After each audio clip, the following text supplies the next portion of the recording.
Merci de regarder Balafon Télévision. Bienvenue dans Tribune présidentielle. Au menu ce soir, à 41 jours du scrutin du 12 octobre prochain, les partis politiques et la société civile s'activent pour sécuriser le vote, soucieux de prévenir toute éventuelle fraude. Leur objectif est de placer au moins un scrutateur dans chacun des plus de 30 000 bureaux de vote d'Elections Cameroun. Pour protéger la volonté du peuple camerounais, plusieurs initiatives se mobilisent. Le PURS a initié le recrutement de 90 000 scrutateurs. Le Cercle des hommes et femmes d'honneur du Cameroun d'Abdourahmane Amadou Baba entend déployer 60 000 VAR, vérificateurs actifs de résultats, et le SDF veut mobiliser de son côté 7 000 observateurs électoraux. Chacune de ces initiatives vise à dissuader et à contrer toute tentative de fraude, qu'elle prenne la forme de corruption, de menaces, de bourrage d'urnes ou de falsification des résultats lors de leur report dans les procès-verbaux. Comment les partis politiques et la société civile pourront-ils atteindre ces objectifs et garantir une élection transparente? L'analyse de nos invités est à suivre en deuxième partie d'émission, mais avant, place au journal.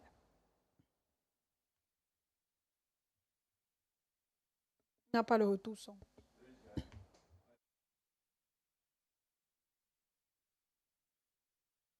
En ouverture présidentielle 2025, le PURS muscle sa présence électorale sur le terrain. Objectif, positionner 3 personnes dans chacun des 30 225 bureaux de vote repartis sur l'ensemble du territoire national et à l'étranger. Réunis en fin de semaine dernière à son siège à Bonabéry, à Douala, pour un point de presse stratégique, le parti a fait le point sur sa grande tournée nationale entamée depuis le mois de juillet dernier, aux fins de recruter 90 000 scrutateurs. Ayant atteint 87% de ses objectifs de recrutement, le parti que pilote Serge Espoir Matomba pourrait très bientôt assurer le 100% grâce peut-être à l'opération de charme menée récemment dans le Septentrion. Julien Atada et Loïc Tegia. Quand on parle de la Damawa, vous voyez très bien que c'est un vivier électoral. C'est des jeunes, des femmes munis des cartes d'électeurs qui aimeraient bien voter le PURS. Le Grand Nord a le vent en poupe et le PURS, comme d'autres prétendants à la magistrature suprême, en a fait une priorité de campagne. Nous allons prendre et emboîter le pas sur les préoccupations majeures qui s'étalent dans l'espace et le temps au Cameroun et la préoccupation de nos peuples du Nord, c'est-à-dire nos Camerounais du Septentrion. Je vais parler du Septentrion, la Damawa, le Nord et l'extrême Nord, pour dire que le peuple uni pour la rénovation sociale a pris à bras le corps ce que j'aurais appelé leur doléance, ce que j'aurais appelé leur demande, ce que j'aurais appelé leur désirata, pour pouvoir battre campagne en les mettant au centre de leurs préoccupations. Alors que la présidentielle de 2025 s'annonce cruciale pour l'avenir politique du Cameroun, le Parti uni pour la rénovation sociale veut croire à ses chances, misant sur une couverture nationale rigoureuse et un enracinement plus profond. Nous sommes à environ 87% de couverture des représentants dans les différents bureaux de vote. Bien entendu, nous rencontrons encore quelques challenges, n'est-ce pas, sur la question du recrutement. C'est pour ça qu'à l'heure où je vous parle, des missions ont été commises, notamment au niveau du Nord et dans certaines parties comme l'Est et l'Ouest du Cameroun, pour essayer à ce niveau-là de rattraper, n'est-ce pas, les différents bureaux de vote qui n'ont pas encore pu être pourvus de scrutateurs à ce jour. Entre enjeux logistiques, contraintes sécuritaires et mobilisation populaire, Serge Espoir Matomba et ses soutiens entendent malgré tout assurer une présence effective et surveillée dans tous les bureaux de vote. Une démarche que le parti considère comme essentielle pour garantir la transparence du scrutin et défendre la voix des électeurs.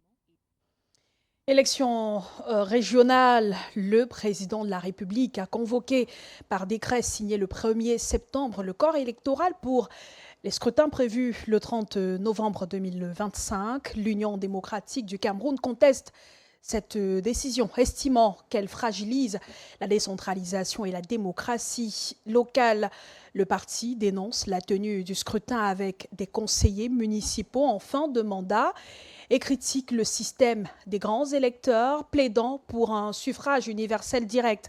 La présidente de l'UDC, Patricia Tomaino Ndamjoya, était face à la presse ce mardi à Yaoundé. Je propose de l'écouter dans cet extrait sélectionné par Sébastien Oyébé. En convoquant les élections régionales pour le 30 novembre 2025, alors même que les élections législatives et municipales ont été prorogées en 2026, le régime au pouvoir vient d'imposer une nouvelle fois au peuple camerounais une manipulation électorale flagrante et une fraude institutionnelle organisée. Où est la cohérence? Les conseillers régionaux devraient être élus au suffrage universel direct. Or, le régime a imposé un système biaisé de grands électeurs, excluant le peuple. Pire encore, ces grands électeurs sont des conseillers municipaux en fin de mandat prorogé, donc dépourvus de légitimité démocratique réelle. Comment peut-on accepter que des conseillers municipaux sortants, dont le mandat est expiré, élisent en fin 2025 de nouveaux conseillers régionaux pour un mandat de 5 ans pour représenter des populations et précisément des conseillers municipaux à élire en 2026? C'est un hold-up électoral prémédité, une imposture institutionnelle, un mépris total de la souveraineté populaire, une fraude qui hypothèque encore l'avenir et le développement du Cameroun. Également dans l'actualité politique, l'Union des populations du Cameroun engage des poursuites judiciaires contre Habiba Issa pour avoir illégalement revendiqué le titre de présidente du parti malgré l'élection de Ndji Marie à cette fonction. Lors d'une conférence de presse tenue à Douala, le bureau exécutif de l'UPC a précisé que Habiba Issa n'avait aucun mandat pour investir un candidat à l'élection présidentielle de 2025. Elle est également accusée d'utiliser le parti à des fins commerciales personnelles, ce qui porterait préjudice à l'intégrité et à la légitimité de l'UPC. D'autres précisions dans cet élément de Fondrelé Marquez. It's been nearly a month since the Constitutional Council dismissed the petitions of the three candidates vying for the UPC party's presidential nomination, the events leading up to and following the investiture of candidates within the UPC still linger in the minds of those unhappy with the actions of Habiba Issa, whom they claim is not the legitimate UPC president. La seule personne qui avait un droit d'investiture relativement à l'élection présidentielle du 12 octobre 2025 pour le compte de l'Union des populations du Cameroun, c'est Dame Ndji Rose, qui est la nouvelle présidente issue de ce 8e congrès des 7 et 8 octobre 2023. Voilà notre position. Maintenant, Dame Habiba, il vient décide d'investir Abdourahmane Baba au motif qu'elle serait présidente. Libre elle est de considérer qu'elle est encore présidente. During a press declaration in Douala, lawyer Biuma announced that the UPC party has taken Habiba Issa to court and she will face significant consequences for her actions which allegedly destabilize the party. C'est une personne méprisable et les Camerounais s'en rendront compte avec le temps. C'est une personne méprisable qui est aujourd'hui dans une fuite en avant, mais elle va le payer très cher parce que l'Union des populations du Cameroun ne laissera pas son incurie impunie. Elle va être poursuivie. Déjà, je vous rappelle que le vendredi 5 septembre, elle passe en engagement préventif devant le tribunal de première instance de Douala-Bonanjo. Devant le tribunal de première instance de Douala-Bonanjo.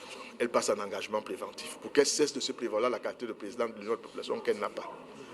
Maintenant, à l'aune des faits qu'elle a commis au Conseil constitutionnel et de la candidature d'Abdourahmane Baba qu'elle a adoubée, l'investiture qu'elle lui a accordée, qu'elle lui a insidieusement accordée, je voudrais préciser que le parti a décidé d'en tirer les conséquences nécessaires et elle sera poursuivie. Lawyer Biuma, also an advisor to the party president, accused Habiba Issa of using the UPC party as a personal business venture.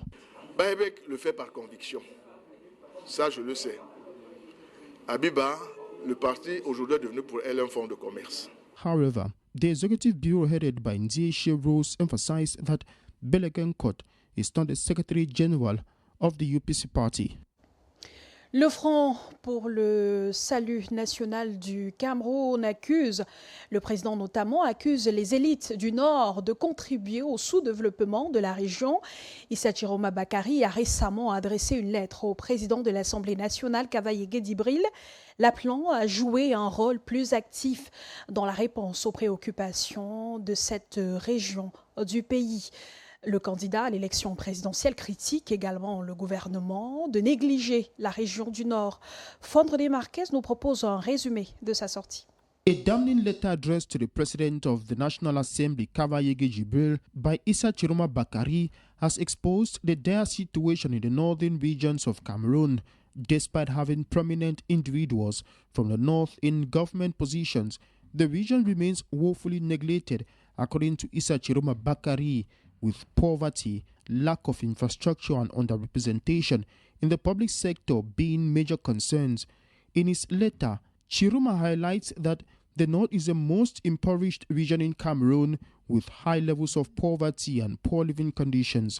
The region's infrastructure is in shambles and access to education and healthcare is limited. The letter alleges that the North receives a significantly smaller share of budgetary resources, with the public investment budget and salary allocations for civil servants favoring other regions. Issa Chiroma accuses the elites from the north of being responsible for the region's plight and underdevelopment and calls for the President of the National Assembly to take a more active role in addressing the concerns of the north. The author expresses concern about the future of the North's youth who are unable to access quality education and employment opportunities. The letter also criticizes the government's handling of the region's resources, citing the exploitation of natural resources in the East region without benefiting the local population. Issa Chiroma concludes by calling for a more equitable distribution of resources and greater representation of the Northern government. Dans la suite du journal, route au scanner, pendant 3 jours, 110 chantiers routiers sont examinés de près par le ministère des Travaux publics. Le ministre Emmanuel Nganou-Djoumessi a ouvert la revue trimestrielle des projets routiers.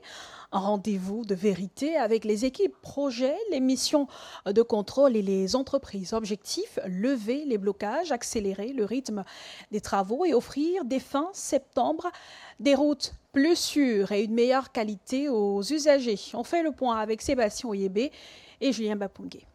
Je souhaite que vous ne suscitiez pas une mise en demeure. Est-ce que vous avez bien compris ce qu'il faut faire? Réunis ce jour dans la ville de Yaoundé avec ses collaborateurs, le ministre des Travaux publics Emmanuel Nganou-Djoumessi passe en revue les projets routiers. Pendant 3 jours, 110 chantiers seront évalués pour lever les blocages et accélérer leur exécution. Nous sommes sortis d'ici avec les orientations et les instructions que le ministre des Travaux publics a données. Nous comptons dès la fin de semaine, dès jeudi à vendredi, mobiliser plus des batteries d'engins déjà pour assurer le maintien de la circulation et le traitement de ces grandes bandes dégradées, ces bourbiers-là, avec des matériaux. Parmi les avancées notables, la pénétrante ouest de Douala verra bientôt la circulation rétablie au carrefour Mutsi, renforcé en béton armé et pavé, avec feux de signalisation et glissières de sécurité. Sur la route Edea d'Izangué, les travaux préparatoires progressent malgré les pluies, avec aménagement jusqu'au point kilométrique 8+350 et construction de la base technique. Avec la saison très pluvieuse dans la région du littoral et du sud-ouest, ça nous empêche de nous déployer de manière plus intense sur les grandes bandes dégradées qui font aussi partie de ces points critiques, parce qu'il n'y a pas que les nids de poules qui sont des points critiques sur cet axe routier. Nous avons des longues bandes très dégradées dont nous devons reprendre les travaux depuis la couche de base. Pour l'autoroute Yaoundé-Douala, phase 2, la maturation technique est achevée et des discussions sont en cours pour mobiliser 400 milliards auprès des partenaires financiers. L'entreprise en charge s'apprête à démarrer sur 5 km en attendant la libération des entreprises. La revue se poursuit ce 3 septembre avec l'examen des axes Douala-Boné-Poupa et Boné-Poupa-Yabassi. Comment les femmes camerounaises réussissent-elles à concilier le poids des charges familiales avec la nécessité d'épargner et d'investir pour l'avenir? À quelques jours de la rentrée scolaire, cette question brûle les lèvres puisque la rentrée rime avec frais de scolarité, uniformes, livres et dépenses imprévues. Ainsi, l'épargne devient souvent un luxe et l'investissement un rêve lointain. C'est dans ce contexte que plusieurs femmes de la capitale, Yaoundé, ont récemment été formées à décrypter les solutions d'épargne et d'investissement lors d'une rencontre placée sous le thème « Préparer l'avenir, décrypter les produits d'épargne et d'investissement ». Le point avec Sébastien Oyébé une fois de plus.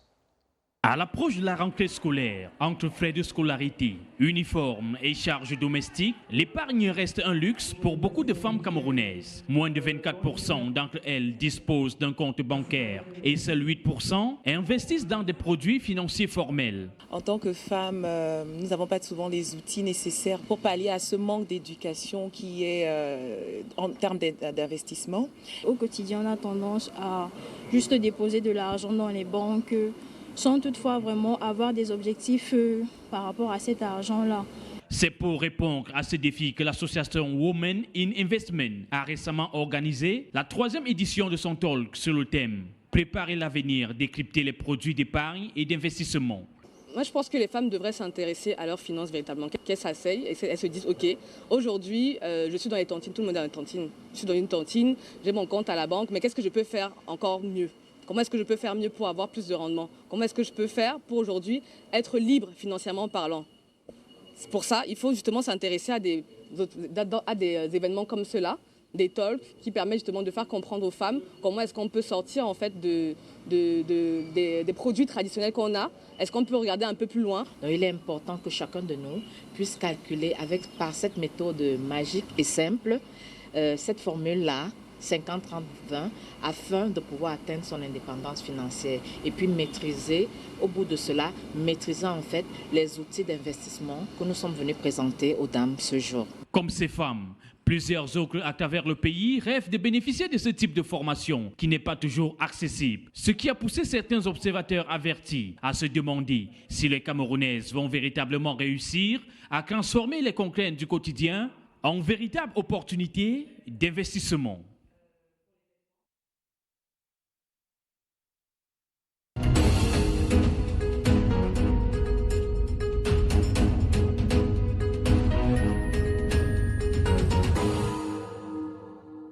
Présidentielle 2025, à 41 jours du scrutin, les candidats de l'opposition, tous les acteurs politiques et la société civile et les citoyens peuvent-ils réussir à mettre sur pied une dynamique convergente à même de mobiliser des milliers de scrutateurs pour contrôler les opérations électorales dans près de 30 000 bureaux de vote annoncés pour le rendez-vous du 12 octobre prochain? Cette question mérite d'être posée à l'heure où une poignée d'initiatives isolées entendent appeler les Camerounais volontaires à accomplir un devoir citoyen en acceptant de se sacrifier pour une journée à la cause de tous dans la quête du changement et de l'alternance tant souhaitée au Cameroun. La lecture de Jean-Paul Chuniat. Au fil des consultations électorales, depuis l'avènement du multipartisme et la démocratie par décret au Cameroun dans la décennie 90, le grand challenge de tous les temps des leaders des partis politiques et la société civile en tout lieu a toujours été et demeure jusqu'à ce jour le contrôle des opérations de vote, le dépouillement, la collecte des résultats et la gestion des procès-verbaux. Leur manipulation par des organes successifs en charge de la gestion des élections. Depuis le ministère de l'administration territoriale en son temps, ONEL 1 et ONEL 2, puis Elections Cameroun, a fait clamer haut et fort plus d'un perdant que la machine de la fraude massive a toujours été mise en branle pour garantir, assurer et pérenniser les victoires de Paul Biya du RDPC à toutes les échéances électorales, présidentielles, législatives, municipales et aujourd'hui sénatoriales et régionales.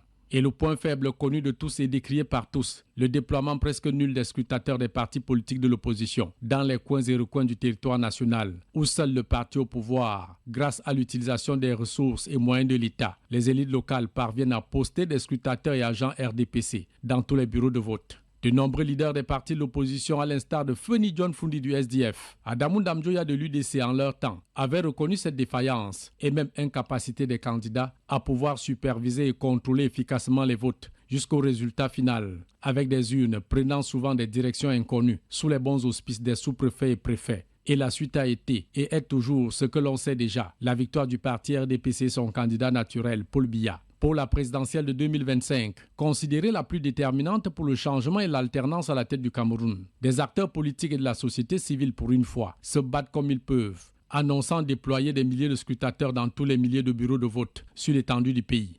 Et sur cette lancée, Abdourahmane Amadou Baba, le candidat de l'Union des populations du Cameroun, recalé par le Conseil électoral, l'avocat de Michel Ndoki entend relever ce défi gigantesque en recrutant des milliers de scrutateurs volontaires qui se réveilleront dans les bureaux de vote au petit matin du 12 octobre, jour d'élection présidentielle au Cameroun.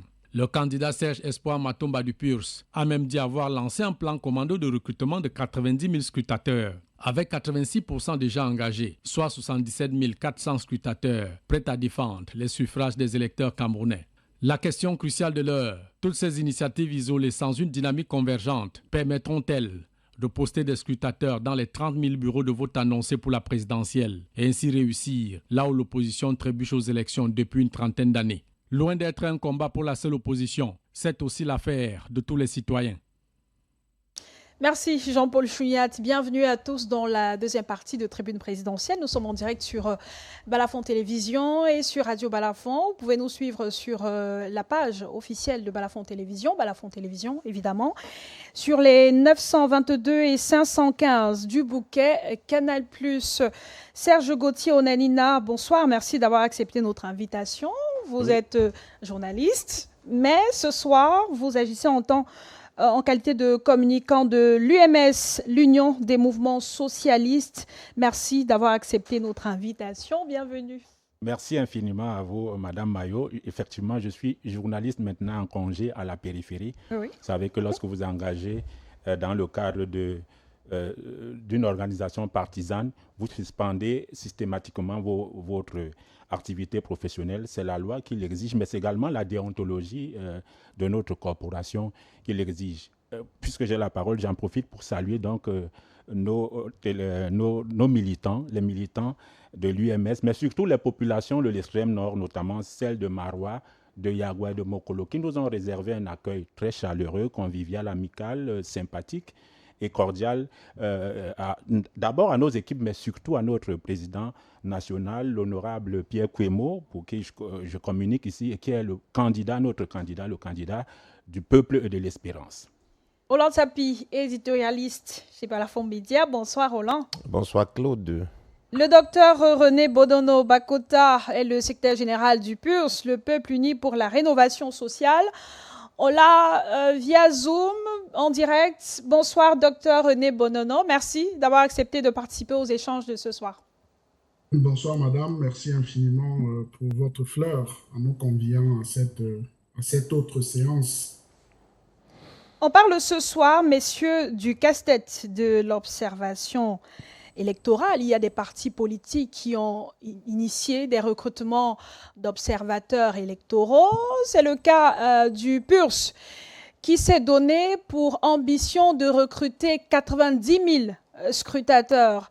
Docteur René Bonono, selon votre candidat Serge Espoir Matomba, vous êtes à 87% de l'atteinte de cet objectif-là. 87% représente combien de scrutateurs recrutés aujourd'hui? Disons que 87%, on est autour de 27 à 28 000, parce que vous devez noter que la bataille n'est pas seulement de recruter, c'est-à-dire que d'ici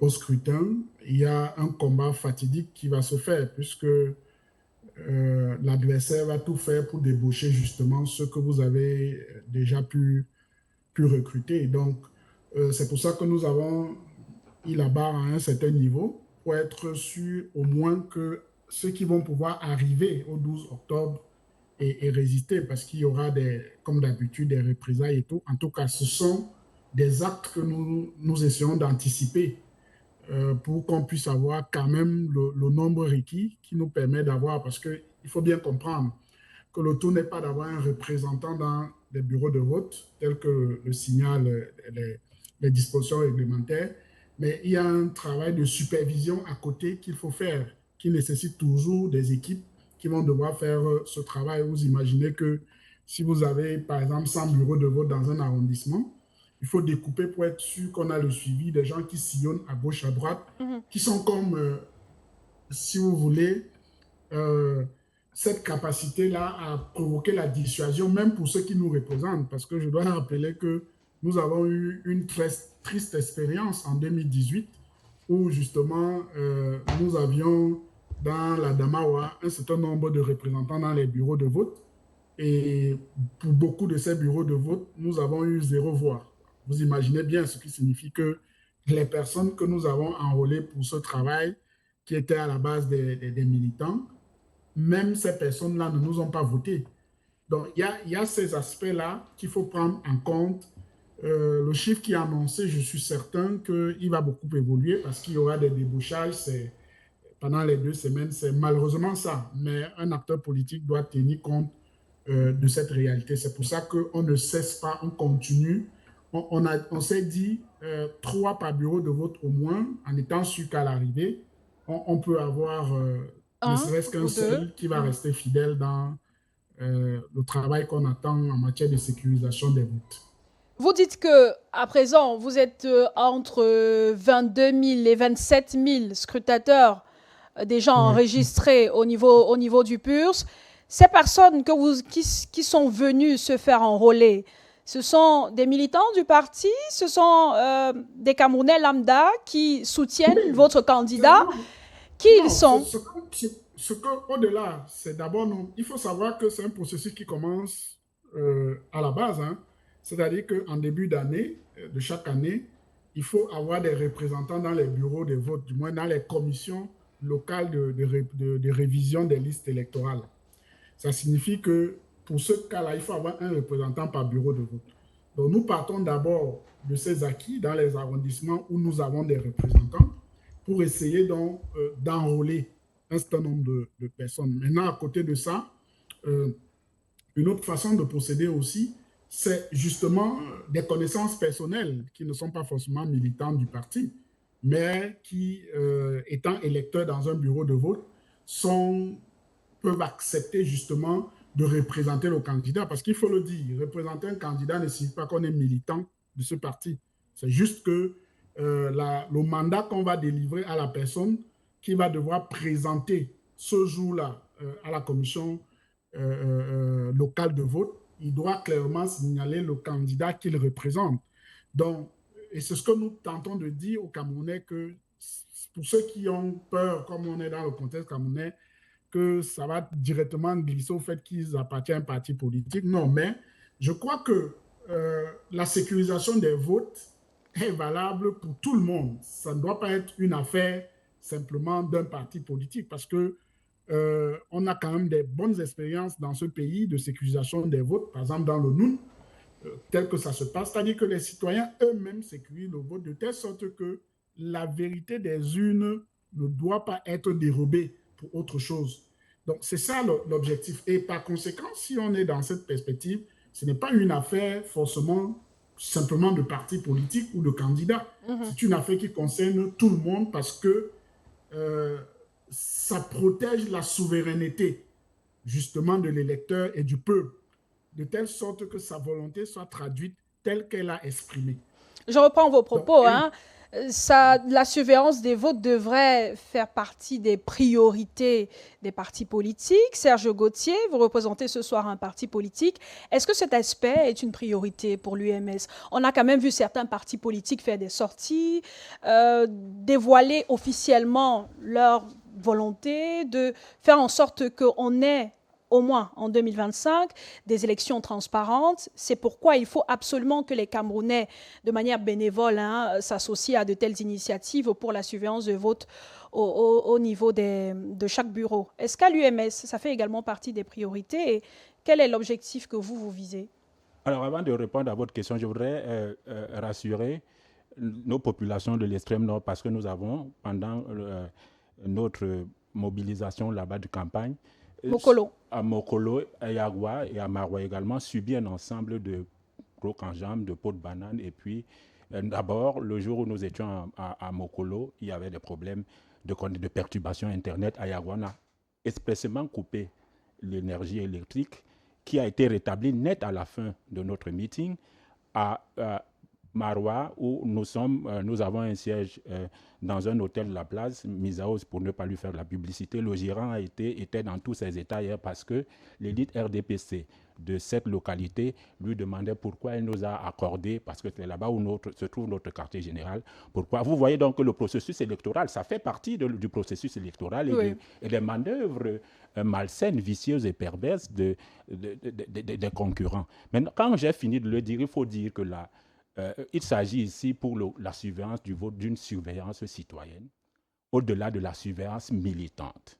C'est-à-dire qu'aujourd'hui, si nous disons que nous sommes dans une dynamique, dans une logique du changement et du dégagisme qui anime beaucoup de Camerounais au regard des inscriptions sur les listes électorales, mais également de l'engouement, du discours que l'on entend auprès de l'opinion au quotidien, si nous voulons que ce changement soit réel et que nous ne subissions plus ce que nous subissions en résigné, il faudrait bien que tout le monde s'implique. C'est pour cela qu'il est important que chez nous, à l'UMS, nous avons pensé que l'éducation des citoyens, pas seulement de nos militants, pas seulement de nos sympathisants, le discours, et vous avez entendu un parti politique concurrent qui est dans la même dynamique, c'est-à-dire que c'est d'abord l'éducation citoyenne dont il est question ici pour pouvoir, parce que dans le cas de la fraude électorale, de la lutte contre la fraude électorale, le premier enjeu, le premier défi, c'est de connaître le mode opératoire du fraudeur.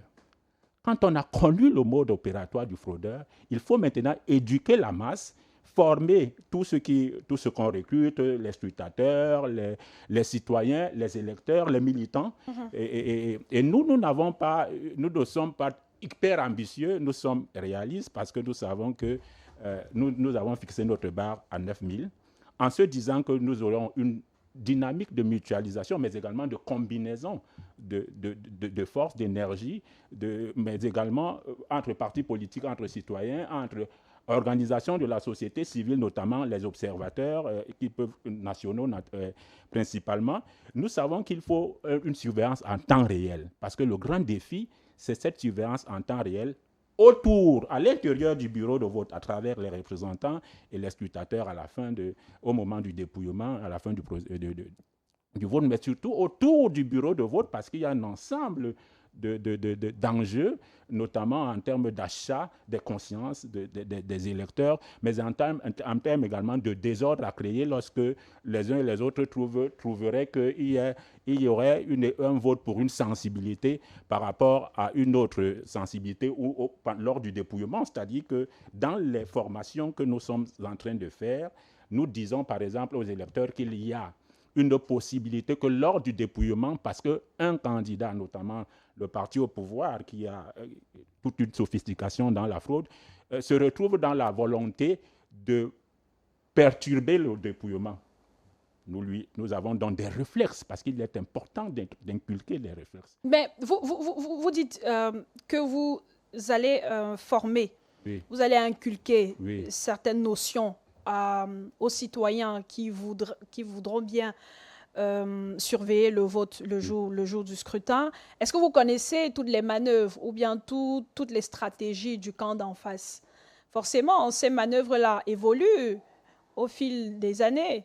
C'est pour ça que j'ai parlé le premier défi, c'est connaître le mode opératoire, c'est-à-dire comment le concurrent ou le fraudeur se comporte. Mais ce mode opératoire, il peut évoluer, Serge Gauthier. Bien entendu. Vous savez, lorsque vous êtes dans la politique, vous faites ce qu'on appelle la veille concurrentielle.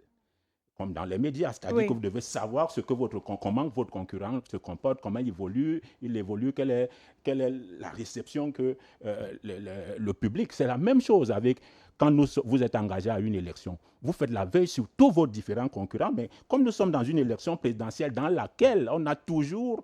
C'est le parti au pouvoir qui est la cible véritable parce que c'est elle qui a l'appareil de l'État, c'est lui qui a l'appareil de l'État, c'est lui qui a l'administration, c'est lui qui est reproché, soupçonné de fraude. Et à chaque fois, entre les années 90 Et aujourd'hui, parce qu'il s'est rendu compte que l'opposition travaillait à lutter contre cette fraude, il a également sophistiqué sa machine. C'est pour cela qu'à un moment, les intimidations et les menaces ont suppléé les bourrages des urnes. Vous voyez, très récemment, il y avait des bureaux de vote parallèles et fictifs. Quand, par exemple, un parti concurrent le signait, il fallait... Le SIF. Voilà. C'est parce que tous les jours, donc, il y a un travail de veille, de contrôle sur ces manœuvres-là et pour pouvoir à la fois les contrer à défaut et les contourner. Parce qu'aujourd'hui, il s'agit de l'avenir du Cameroun. Les Camerounais doivent se poser la question de fond et la question essentielle. Sont-ils pour la continuité avec ces plaintes permanentes, quotidiennes, ou pour la rupture? C'est de là qu'il est question. Et si nous sommes donc pour la rupture, en famille, j'ai souvent l'habitude de dire à tous qui travaillent pour le système gouvernant ou qui le supportent en leur disant, si tout le monde travaille, combien de personnes vous demandent le dépannage à la fin du mois? On vous demande du dépannage. Ceux qui vous demandent à être dépannés à la fin du mois, c'est ceux qui n'ont pas d'activité professionnelle. Or, si nous étions, évidemment, le plein emploi, il faut être en Europe, en Occident, c'est un mirage pour l'instant en moins d'une décennie. Mais si sur une famille de 10 enfants, 7 avaient un emploi, le poids de la demande d'aide baisserait. Donc, vous êtes obligé soit d'être corrompu pour pouvoir soutenir votre frère, soit d'être un tricheur, ou soit de vous plaindre que vous n'en avez pas et vous êtes détesté dans la famille. Donc, la meilleure façon, c'est de souhaiter la rupture pour que vous soyez à l'abri de cette pression et que vos proches soient à l'aise et que vous ayez envie d'aller lui rendre visite dans une situation confortable et vice-versa. L'ambition, c'est donc d'avoir au niveau de l'UMS 9000 scrutateurs. Oui, et nous avons des bureaux, comme nous sommes par exemple à l'extrême nord, nous avons travaillé avec une équipe régionale qui a été installée, une équipe de coordination de vote, et puis les équipes locales dans les villes dans lesquelles nous sommes en train d'organiser nos meetings qui vont s'achever là-bas au soir du 7 de ce mois. 9000 scrutateurs, c'est pour les localités où l'UMS est implanté ou c'est pour tous les bureaux de vote à travers le pays et même à l'étranger? Parce que 9000, si on parle de plus de 30 000 bureaux de vote, 9000 scrutateurs, est-ce que ce n'est pas insuffisant? Il faut savoir que le candidat de l'UMS est candidat à l'élection présidentielle, mais il espère aussi que, nous sommes aussi conscients que pourrait avoir une dynamique de la coalition que nous appelons de tous nos voeux. D'ailleurs, lors de notre conférence de presse... Vous avez fait une sortie dans ce sens. Voilà, du samedi 22 août dernier, notre président national a clairement indiqué dans son propos liminaire que la coalition pour lui était un enjeu stratégique pour dégager le système gouvernant et son candidat. Donc, si nous sommes dans une logique de coalition et de mutualisation des forces, des énergies, parce qu'il faut être réaliste, les partis d'opposition n'ont pas suffisamment de moyens. Maintenant, on peut demander à avoir 9000 personnes et que les gens soient séduits par notre discours, par notre engagement, par notre volonté, par ce que nous montrons comme par notre sérieux et dépassent là. Mais l'idéal, c'est que chacun se définisse une zone, que nous soyons mutualisés ou pas, chacun se définisse une zone avec des capacités réelles de maillage et de cadrage de cette zone. Et maintenant, on s'entend sur le partage d'informations. Parce que l'une des grandes difficultés, il le disait tout à l'heure, il y a la mobilité.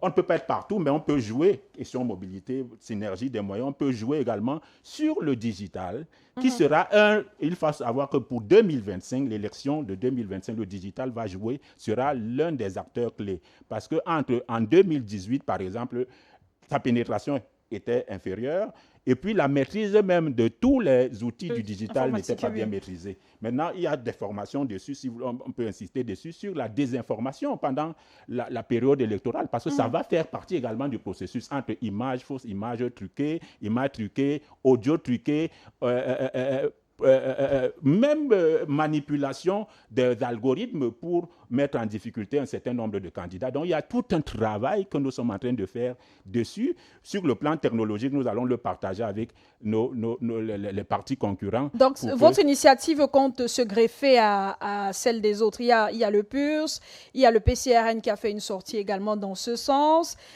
Aujourd'hui, l'UMS, il y a beaucoup de partis politiques, Roland Tapi, qui ont initié le recrutement de scrutateurs. Pas que seulement les partis politiques, même des membres de la société civile. Il y a par exemple la plateforme d'Abdourahmane Amadou Baba qui veut recruter 60 000 observateurs électoraux. Il y a d'ailleurs une plateforme qui a été lancée dans ce sens. Aujourd'hui, au sein des partis politiques et même de la société civile, on parle beaucoup plus de sécurisation des votes.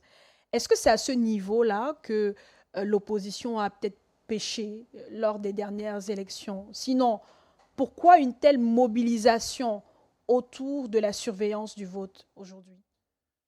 Tout simplement parce que le code électoral qui encadre les élections au Cameroun a laissé une grande faille qui permet justement que les partis politiques de l'opposition soient mis en difficulté s'ils ne font pas des efforts pour sécuriser ces votes, entre guillemets.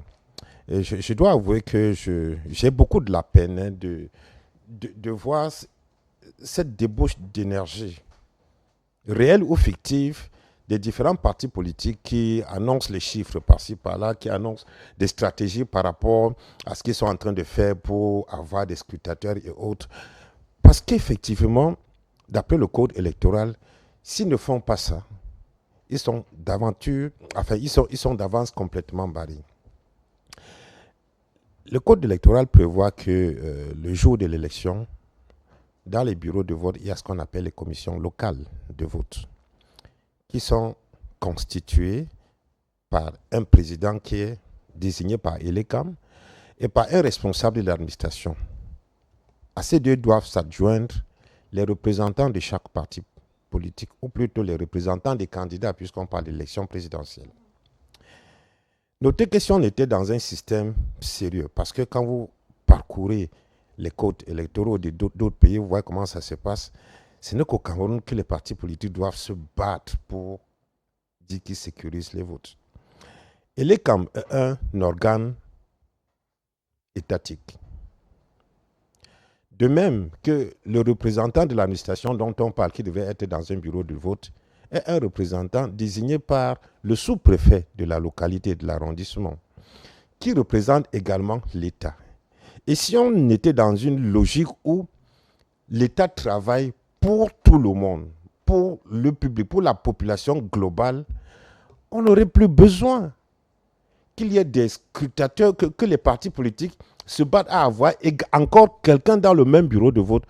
Parce que le tout n'est pas d'avoir quelqu'un dans le bureau de vote, il faut le payer. Il faut l'entretenir pour cette journée.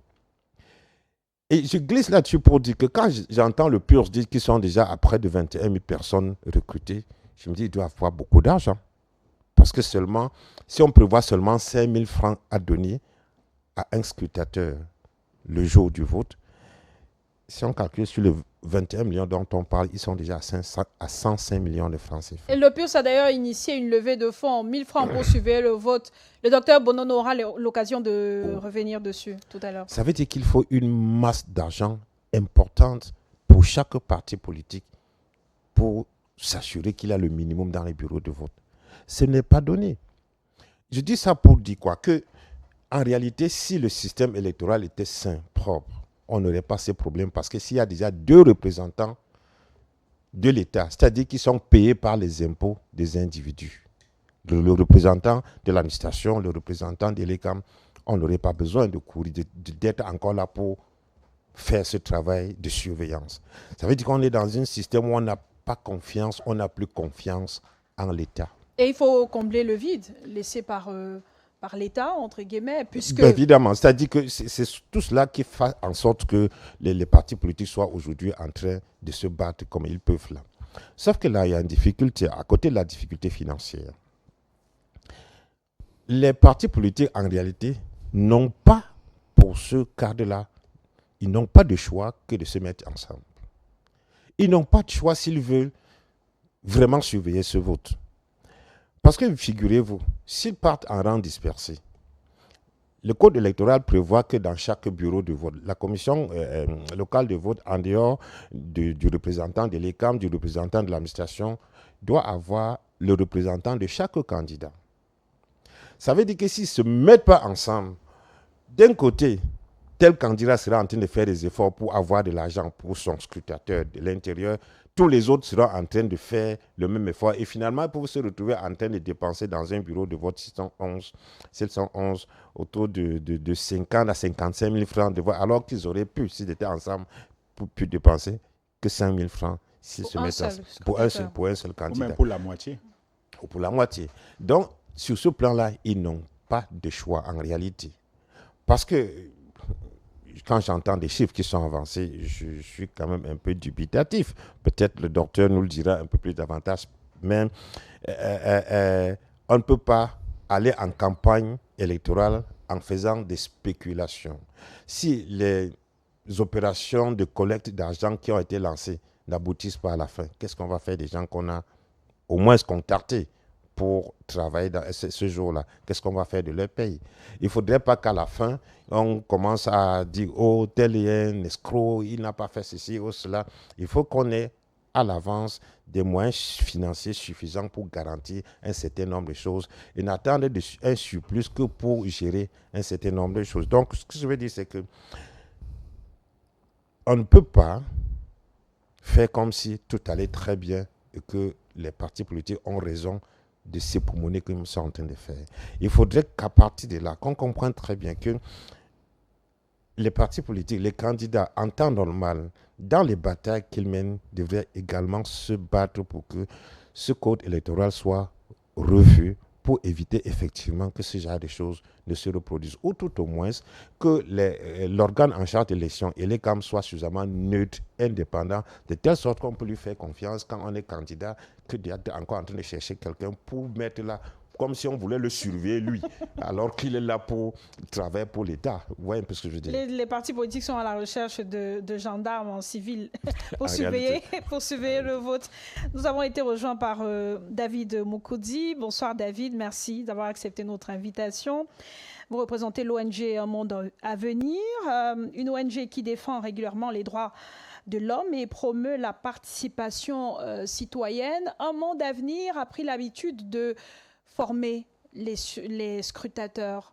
À la veille de chaque élection, on vous voit vous déployer sur le terrain, mobiliser ceux-là, les outiller, leur enseigner un peu le processus électoral. On imagine que c'est un rendez-vous prévu également pour cette élection présidentielle. Mais il y a l'initiative des partis politiques. Lorsqu'on a par exemple des partis politiques qui décident de leur côté de recruter des scrutateurs, est-ce qu'ils travaillent avec vous pour leur formation? Comment ça se passe? Merci, bonsoir Claude Maillot, bonsoir aux co-discutants. Vous allez lever légèrement votre micro, David. Ah, d'accord. Levez légèrement, voilà, c'est bon. Merci. Je disais bonsoir à vous, Claude, bonsoir aux co-discutants du jour, bonsoir aux Camerounais qui nous écoutent et nous regardent ce soir, une fois de plus, à travers Balafon TV. Et Radio Balafon. Évidemment, désolé de ma part d'être arrivé avec ce retard, c'est dû involontairement de ma part. Vous savez, la route en saison de pluie actuellement n'est pas très praticable. Ajouter à ça encore l'incivisme de certains Camerounais, c'est tout un café naoun qui est en route pour vous retrouver, quittant Akwa pour Bounam Sadi, en train de faire plus d'une heure de temps en route.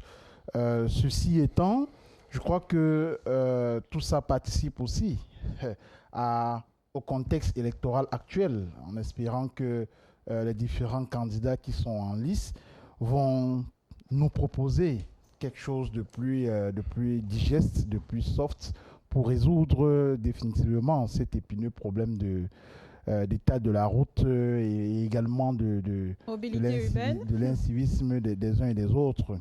Pour revenir à votre question, il faut dire effectivement, Un Monde à Venir, c'est une organisation citoyenne qu'on ne présente plus, qui se déploie comme les autres organisations de la société civile également, qui travaillent sur le champ de la gouvernance et des droits de l'homme, parce qu'il faut le dire, la participation électorale est un droit de l'homme qui est évidemment codifié dans plusieurs documents, instruments au niveau africain, au niveau international, dont le Cameroun est partie État. La Charte africaine de la démocratie, des élections et de la gouvernance, c'est un instrument des droits de l'homme. La Charte africaine de la jeunesse, c'est un instrument des droits de l'homme qui prévoit la participation électorale des jeunes. Vous prenez la CEDEF, qui est un instrument également des droits de l'homme pour la participation électorale, qui prévoit également la participation électorale des femmes, pas seulement comme électrices, mais également comme dirigeantes des instances de gouvernance au niveau local et même au niveau national. Et évidemment, dans ce contexte-là, nous travaillons avec les partis politiques. Évidemment, ceux qui nous sollicitent, ce n'est pas nous qui les sollicitons. Ceux qui nous sollicitent par le passé, ils ont été nombreux, qui nous avaient sollicité pour d'abord former leurs militants sur plusieurs sujets, d'autres sur la compréhension des enjeux électoraux, d'autres sur la maîtrise des processus électoraux, parce qu'il ne suffit pas d'être membre militant encarté d'un parti politique ou même avoir été élu dans un parti politique comme conseiller municipal pour penser qu'on a la pleine maîtrise du code électoral. Moi-même qui parle là, je n'ai pas la prétention de dire que je le maîtrise assez. Donc, on a souvent travaillé avec les partis politiques pour former leurs militants et également pour former leurs représentants. Parce que, voyez-vous, les scrutateurs ne sont pas... J'ai souvent entendu beaucoup de partis politiques utiliser cette expression qu'il faut dire que c'est un nom qui est bien codifié dans le code électoral. Les scrutateurs n'appartiennent pas à un parti politique ni à une association. Ce sont des électeurs simples qui sont pris parmi ceux qui sont régulièrement inscrits dans un bureau de vote, et ceux-là sont désignés sous proposition du président du bureau de vote qui représente la plupart du temps Elections Cameroun, en concert avec les autres membres de la commission locale ou encore la commission locale de recensement des votes. Est-ce que ceux-là sont censés être neutres et ne pas avoir de parti pris? Non, le code électoral a bien défini leur rôle. Peut-être recruté pour le cas de ceux par les partis politiques. Le code électoral a bien défini leur rôle. Ils n'interviennent qu'à la fin. C'est-à-dire que quand on a fini les opérations du choix, quand les électeurs ont fini de faire leur choix dans l'urne, parce qu'il faut dire que l'élection, c'est tout un processus qui se termine avec la publication des résultats définitifs après le contentieux. Donc, le fait de mettre le bulletin dans l'urne, c'est le choix. C'est à partir de ce moment-là, après avoir fait le choix, mis le bulletin dans l'urne, à 18h00, quand on a fini, c'est en ce moment que les scrutateurs entrent en jeu. Ils ne sont que là pour accompagner la commission dans le processus de décompte, de dépouillement des voix, de décompte au niveau du tableau. Et après ça, dans le procès verbal, leurs noms seront marqués. Que telle personne avait été réquisitionnée en tant que scrutateur. Mais en dehors de cela, les partis politiques aujourd'hui sont à la recherche de personnes qui vont passer la journée dans les bureaux de vote. C'est les représentants. Eux aussi, le code électoral a prévu leur mission.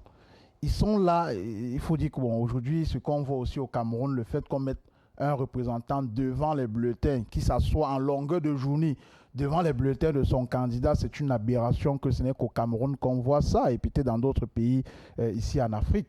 Vraiment, le représentant n'a rien à voir à faire assis en longueur de journée devant les bulletins de son candidat, parce que justement, nous l'enseignons, c'est même parce qu'il est assis là, et pendant qu'il est assis là, que la fraude est en train de se passer. Comment ça? Est-ce qu'il ne doit pas s'assurer que le bulletin de son candidat soit effectivement pris par l'électeur? Il le fait depuis le matin. Ce n'est pas à lui de s'assurer de cela. Il n'a pas à aller agresser un électeur que prends le bulletin de mon candidat, prends le bulletin de mon candidat. Non, ce n'est pas à lui de le faire. Vous voyez? Donc, le matin, quand ils arrivent, ils se rassurent qu'il y a les bulletins de leur candidat. Chaque candidat en liste a ses bulletins sur la table où on dépose tous les bulletins. On reviendra tout à l'heure, David Obukuti, sur le rôle des observateurs et des scrutateurs. Docteur Bonono, tout à l'heure, Roland Tsapi s'est interrogé sur... Pour dire que l'action des partis politiques recruter les représentants, parfois ce ne sont même pas les militants de leur parti. Je crois que je vais plus revenir sur les éléments que Roland Tchapi a déroulés tout à l'heure, mais il faut dire que c'est dû au fait qu'il y a le fait que les camps eux-mêmes sont en manque d'effectifs, parce que également les camps fait le recrutement au même moment que les partis politiques font le recrutement de leurs représentants. Les camps également fait le recrutement pour les présidents des bureaux de vote et forme les Camerounais qui aimeraient aussi venir être présidents de bureaux de vote et accompagner les camps dans ce travail. Mais il faut dire que si on avait... C'est un travail normal, peut-être on va revenir là-dessus tout à l'heure, qui devrait normalement se faire en amont, que si c'était fait, on n'arriverait pas aujourd'hui à ce que les partis politiques soient en train de rechercher des représentants dans leur bureau de vote, parce que ça a des risques. Peut-être on va y arriver tout à l'heure pour démontrer ces risques-là. Le PURS continue sa recherche de scrutateurs. 90 000, c'est l'objectif. On est à plus de 22 000. On est entre 22 000 et 27 000, selon vous, Dr René Bonono. Ces scrutateurs que vous recrutez, comment ils travaillent? Les représentants. Ces représentants, comment ils travaillent? Comment ils sont encadrés, entretenus même? C'était d'ailleurs la préoccupation de Roland Tchapi. 27 000 personnes vont passer toute la journée dans les bureaux de vote. Ces personnes mangeront quoi? Elles vont se déplacer comment? D'où viendra l'argent pour leur accompagnement? Roland Tchapi, il a tout le droit de contester. Je l'ai dit d'ailleurs ici, et vous-même, vous venez de le dire, c'est l'objectif. J'ai été honnête en relevant le fait que ce qu'on recrute là, l'objectif pour nous, c'est qu'on puisse avoir au moins le strict minimum à l'arrivée. Parce que la fraude va commencer bien avant, c'est-à-dire les débauchages, ainsi de suite. Parce qu'il faut savoir que normalement, 5 jours, je crois, avant le scrutin, les listes des représentants de chaque parti politique doivent être transmises au niveau de l'antenne communale de l'ECAM. Et c'est le responsable départemental de l'ECAM qui constate la composition des bureaux de vote. Cela signifie que très souvent, dans ce qui se passe, c'est qu'une fois que les partis de l'opposition ont communiqué les noms de leurs représentants, il y a un micmac de jeu entre le RDPC et ses amis de l'ECAM qui communiquent les noms et les numéros des représentants des autres partis politiques, et ça devient donc des représailles, comme on le disait tout à l'heure. Je pense que nous avons eu, en tout cas, personnellement, moi j'étais candidat à la députation lors des dernières élections, et pour le cas de la circonscription électorale où nous étions, je parle même sous le contrôle de Gauthier qui est sur votre plateau, il y a eu un cadrage, une façon particulière justement de sécurisation des votes, parce que nous, on a même réussi à avoir 2 représentants par bureau de vote, parce que pour les élections législatives municipales couplées, la loi autorise qu'un parti politique peut avoir 2 représentants dans le bureau de vote. Ça, c'est la première chose. La deuxième chose, nous avons lancé cette fameuse opération de Colo pour protéger justement le vote. C'est une des sources justement de comment vous voulez que je vais dire, d'entretien justement de ces représentants dans les bureaux de vote ce jour-là. Maintenant, une élection présidentielle, elle se prépare. Ça veut dire que ce n'est pas aujourd'hui ou après la convocation du corps électoral qu'on se souvient qu'il faudra des représentants dans les bureaux de vote. Non. Je trahis pas un secret ici en disant d'ailleurs que parmi les éléments d'échange entre les candidats de la mutualisation, candidat de Fumban, c'était un point important de discussion entre les candidats, c'est-à-dire que la sécurisation des votes.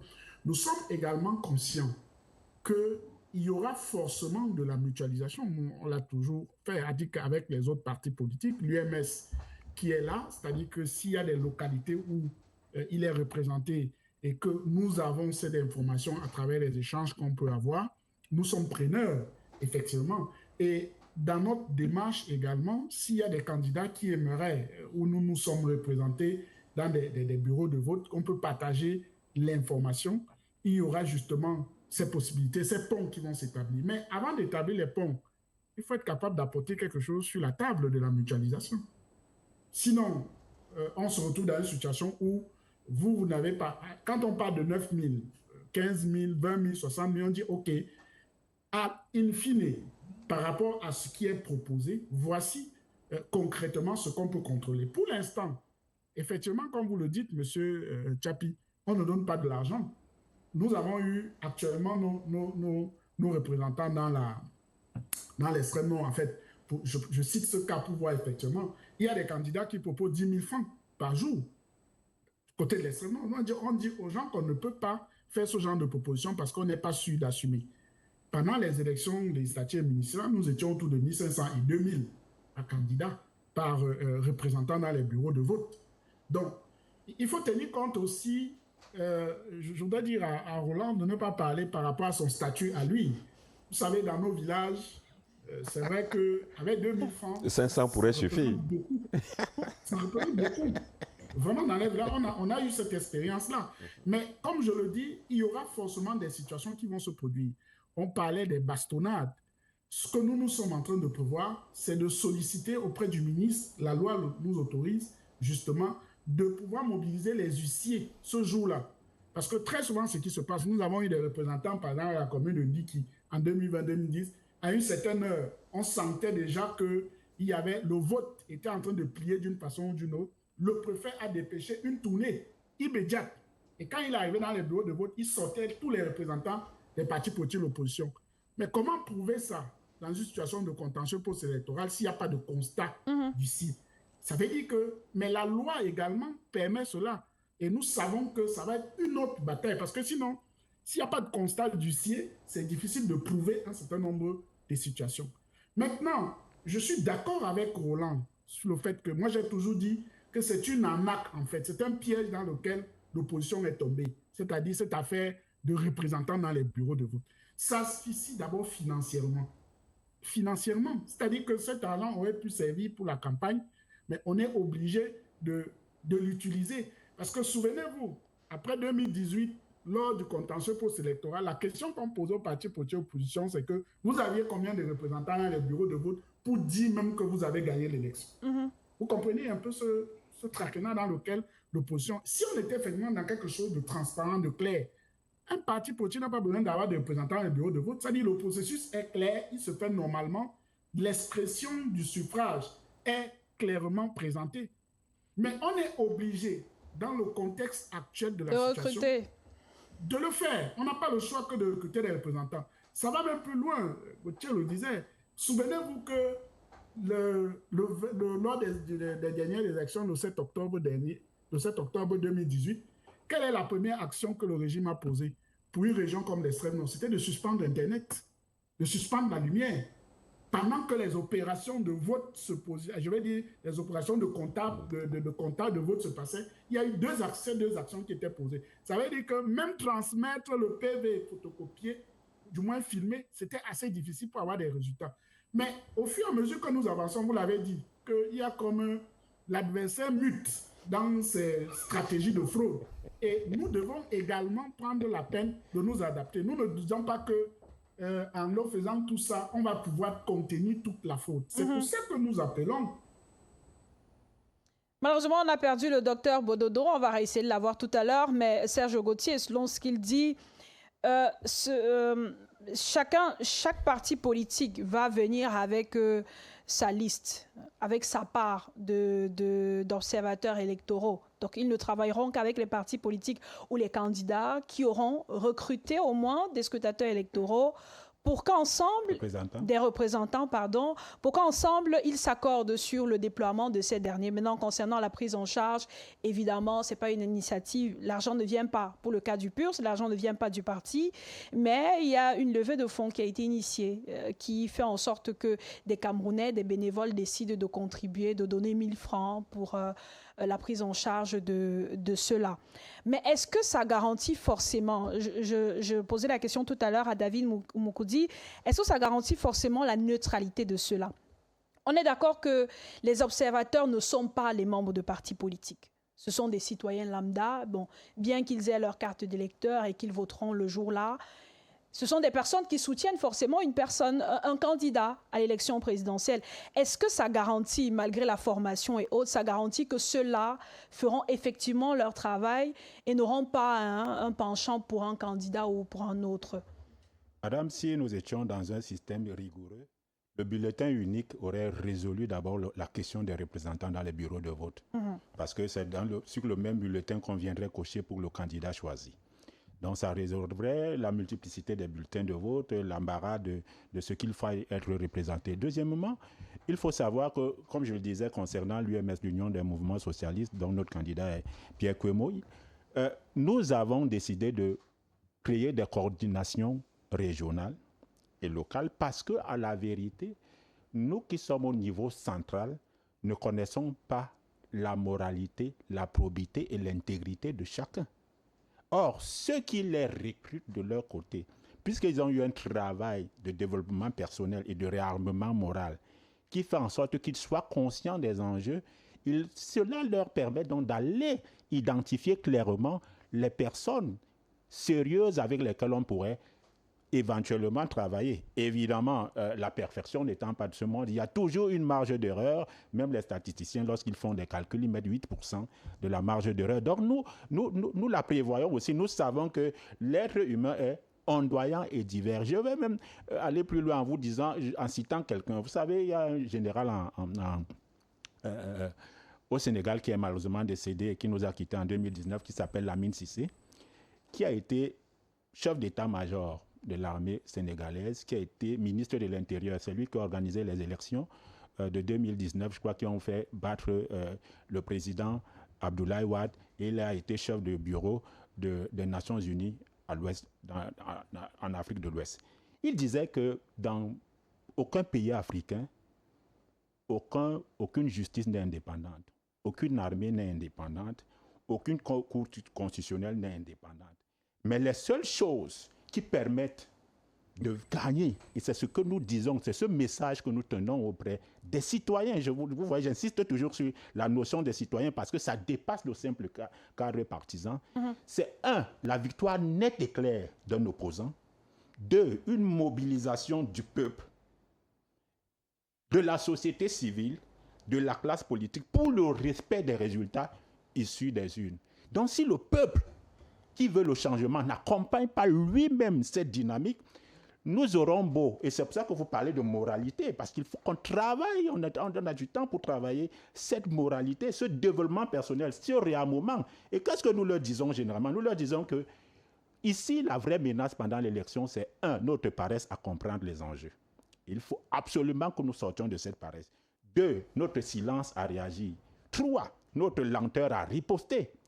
C'est pour cela que quand il y a un problème aujourd'hui grâce au digital, il faut signaler et dénoncer systématiquement, immédiatement, il ne faut pas attendre. Si vous attendez le candidat, c'est pour ça que dès qu'on affiche les résultats où il y a coupure d'électricité, vous allumez la torche de votre téléphone ou alors vous filmez si vous avez un téléphone Android. Si vous n'avez pas un téléphone Android, vous faites des SMS, cet échange-là. Ensuite, notre capacité à s'armer suffisamment pour que la vérité ait toujours de l'avance. La vérité doit toujours, et c'est ça l'enjeu de cette élection. Si la vérité n'a pas d'avance tout au long de ce processus, de cette élection qui arrive, le fraudeur assumé et habitué va encore nous doubler. Et c'est cela que nous devons faire. C'est un discours qui doit se répandre auprès de l'opinion, auprès du peuple, en lui disant « laissez la justice, laissez là-bas ». Vous voyez, moi j'ai été dans l'Union avec les j'y ai grandi. Lorsqu'un candidat à une élection législative vous parlait des bidons, moi j'ai vécu cette expérience avec l'Union des populations du Cameroun. Madame, il est arrivé un moment, parce que ce n'est que le remake de ce qui s'est passé avec l'Union des populations du Cameroun. Il y avait un écart de 800 voix entre le parti, les candidats, les candidats députés du parti au pouvoir et ceux de l'Union des populations du Cameroun qui avaient gagné. Alors, vous savez que les législatives se proclament au niveau du palais de justice, du tribunal de là-bas, et on avait soupçonné des échanges, on avait transféré des échanges entre le président du tribunal des Seyans de l'époque et l'élite du RDPC. Et parmi, vous savez qu'un crime n'est jamais parfait. À l'interne, dans le RDPC, il y avait des frustrés, des mécontents au niveau comment on appelle ça, de la sélection au départ, et puis qui avaient fait fuiter l'information. Je vous assure qu'en moins de 15 minutes, le palais de justice a été inondé de la population locale. Et on a dit aux magistrats, tous ceux qui étaient là, ils ont le malheur que toutes leurs résidences, tous leurs domiciles sont en face du palais de justice.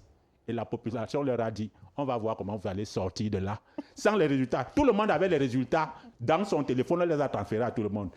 On va voir comment vous allez sortir de là avec des résultats contraires à ceux que nous avons ici pour regagner vos domiciles. Vous voyez que quelle que soit l'enveloppe qu'on a pu lui proposer, il avait le choix entre sa vie, la tranquillité des siens, la vérité. Et la vérité, qui doit toujours avoir de l'avance. Le docteur Bonono parlait d'une réalité tout à l'heure concernant la prise en charge des observateurs électoraux. Même s'il y a des personnes qui proposent, par exemple, qu'on leur donne 10 000 la journée, à la réalité, ce n'est pas possible pour les partis politiques, pour les candidats même. Mais en face, vous avez des candidats qui ont des moyens et qui ont les moyens d'offrir à vos observateurs 50 000 francs à la journée contre les 500 ou les 1000 francs que vous leur proposerez. Si vous-même, vous étiez à leur place... Comment je réagirais? Oui. J'ai fait campagne, j'ai été candidat au municipal en 2020 dans le Mbam, dans l'arrondissement de Bokito, au municipal. À quelques jours de la fin de la campagne, je n'avais plus que 5 000 francs et je devais regagner une localité à 22 km. On m'a appelé, j'ai dit que c'était impossible. Après, je suis allé faire campagne là-bas. Notre représentant a pris sa moto neuve, il est venu. Bon, on a eu des arrangements sur le carburant que j'avais complété. Quand j'allais là-bas, je leur disais une chose qui est simple et que je dis aux Camerounais. Vous allez prendre 50 000 aujourd'hui, votre enfant qui sera au chômage va continuer à être au chômage. Vous allez prendre 50 000. La salle de classe qu'on était censé, parce que celui qui investit pour vous corrompre doit récupérer son investissement. C'est ça qu'il faut. C'est d'abord cette première réalité que vous devez savoir. Est-ce que vous allez troquer le destin, le bonheur, la route? Nous sommes à Douala. Les gens nous regardent. On montre le mauvais état des routes. Vous allez troquer le mauvais état des routes là pour 50 000, 20 000 francs éphémères qui ne vont pas durer 4 jours. Parce que l'argent facile, entre un argent que vous avez obtenu facilement et celui que vous avez obtenu durement au fruit de votre labeur, vous gaspillez l'argent facile en moins de 4 ou 5 jours. Même si votre salaire est comparable à cela, vous allez le gérer pendant au moins 20 à 20 jours. Mais il y a des Camerounais qui vivent avec moins de 1 000 francs la journée. Est-ce qu'ils vont bouder le plaisir d'avoir 50 000 francs en une journée seulement pour fermer les yeux dans un bureau de vote? Le même Camerounais, et c'est ce que nous lui disons au village, a eu la chance, dans une situation difficile, en vendant le manioc, le bâton de manioc, le mintumba, d'avoir 4 licenciés dans la famille qui sont rentrés dans la même maison en terre battue. Est-ce qu'en prenant 50 000, ça donne de l'emploi à ces 4 enfants? Est-ce que ça insère, est-ce que ça résout le problème de la route qui n'existe pas pour évacuer les vivres? Est-ce que ça résout le problème de ce qu'ils sont toujours sans énergie électrique? Est-ce que ça résout le problème du centre de santé qui n'existe pas, de l'école dans laquelle il n'y a pas de maître et dont le parent en question se plaint, qui a été parfois obligé de prêter son enfant dans une famille autre ou de l'envoyer ailleurs parce que ces infrastructures sociales et de base n'étaient pas là? Donc, c'est le raisonnement qu'il faut développer. Est-ce qu'on va pénaliser, abandonner le durable pour le gain de l'éphémère, de l'immédiateté? Et n'oubliez pas, c'est 7 ans à nouveau, 7 ans de pleurs, comme je dis souvent. Si le régime revient, c'est 7 ans de deuil. 7 ans d'enfants au chômage, 7 ans sans électricité, 7 ans sans route, 7 ans sans eau, sans services sociaux de base. D'où la nécessité d'un réarmement moral dont vous parliez tout à l'heure. David va revenir dessus. Roland Tapi, beaucoup d'initiatives de recrutement d'observateurs électoraux des partis, des candidats à l'élection présidentielle, ceux de la société civile. Mais intéressons-nous à ces candidats à l'élection présidentielle qui décident de recruter ceux-là qui iront dans les bureaux de vote, surveiller le déroulement de l'élection présidentielle. Est-ce qu'on pourrait également y voir une stratégie de communication de ces candidats à l'élection présidentielle qui veulent peut-être prévenir l'opinion nationale et internationale d'une éventuelle fraude qui justifierait peut-être leur défaite, le moment venu? Ce n'est pas le moment, malheureusement. Et je crois, comme je l'ai dit tantôt, que l'une des stratégies de l'opposition, déjà, vraiment, avant de participer à ces élections, devraient déjà d'émettre des réserves, un peu comme on voit pour les matchs de football. C'est-à-dire, à l'entendre, vous dites qu'il y a telle situation qui, en réalité, ne nous arrange pas. Et qu'il faudrait qu'on en tienne compte à la fin. Je reviens sur le fait que cette histoire de représentants des partis politiques dans le bureau de vote, c'est une entourloupe terrible. Parce que, figurez-vous, la loi dit ceci, et je peux le lire là. Si ça c'est l'article 56 du Code électoral, si un ou plusieurs représentants désignés par les candidats mandataires des listes ou partis politiques font défaut à l'ouverture du scrutin, le président de la commission locale de vote doit, par décision consignée au procès-verbal, désigner pour la compléter des électeurs sachant lire et écrire le français ou l'anglais, inscrits sur la liste électorale correspondant au bureau de vote. Ça veut dire que le président du bureau de vote là, qui est désigné par Elekam, a le pouvoir de se substituer aux candidats s'ils sont dans l'incapacité de lui donner des représentants et de désigner à leur place. Et vous n'imaginez pas que quand lui va désigner, encore que quand il désigne de manière discrétionnaire. Mais comme on dit que ces gens désignés doivent être sur la liste, il peut regarder sur cette liste des gens qui lui sont favorables à lui avant de dire que ok, vous entrez là. Autre chose qu'il faut noter, c'est que les représentants, s'ils sont là dans le bureau de vote, ils peuvent contester quelque chose qui ne va pas, sauf qu'ils n'ont pas le pouvoir d'arrêter ça. On leur demande tout simplement de le contester et que ce sera inscrit sur le procès verbal. On sait ce qu'on fait des procès verbaux. À la limite, ils peuvent signaler. Tout à fait ce que je dis. Mais pas arrêter le processus. Du tout. Ils n'ont pas ce pouvoir-là. C'est le président du bureau de vote qui peut arrêter s'il y a vraiment quelque chose d'urgent et faire régler ça. Et le vote doit de toute façon continuer dans les normes.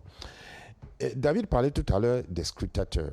Ceux-là n'interviennent, comme il le dit, qu'à la fin. Qu'à la fin, c'est-à-dire que tout est déjà fini. Après le vote. Et ces scrutateurs sont désignés, une fois de plus, à la fin, parmi les candidats, enfin, parmi les électeurs qui sont sur la liste.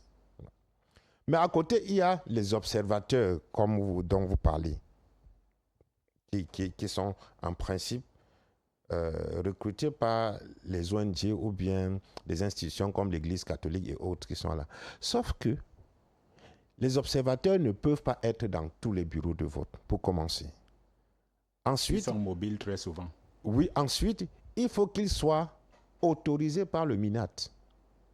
La dernière fois, on parlait d'une organisation, je crois, à Yaoundé, la Mandela Center, qui s'était plaint en 2018 d'avoir proposé dans les règles, les normes, un certain nombre d'observateurs électoraux, mais qui ont été complètement rejetés pour d'autres organisations comme l'ONG Un Monde à Venir. Je crois que sur un nombre assez important de scrutateurs d'observateurs qu'ils avaient proposés, on avait validé peut-être 80. 43 sur 1350 demandés. 43 sur 1350. C'est-à-dire, à la fin, le MINAT a encore maître du jeu sur ce plan-là. Il peut décider de manière souveraine qui aurait d'observateurs ou pas. Donc, les partis peuvent avoir 90 000 observateurs, le MINAT n'en choisit que 5 000. Non. Il faut qu'on soit bien clair sur les termes. Les partis politiques ont le droit de désigner leurs représentants.